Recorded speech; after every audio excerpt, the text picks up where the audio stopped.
Bonjour Monsieur Colli, parle-nous du principe du béton armé. Le béton et l'acier sont associés et s'utilisent suivant leur performance mécanique et la nature des efforts. Le béton sert à équilibrer surtout les efforts de compression dans les zones comprimées des ouvrages en béton armé.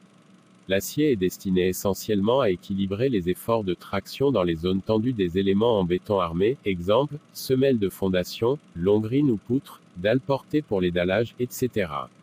Le béton et l'acier doivent être étroitement associés pour travailler ensemble. L'acier ne doit pas glisser à l'intérieur du béton. La liaison s'effectue par adhérence tangentielle et par frottement, liaison béton et acier égale adhérence mutuelle plus force de frottement.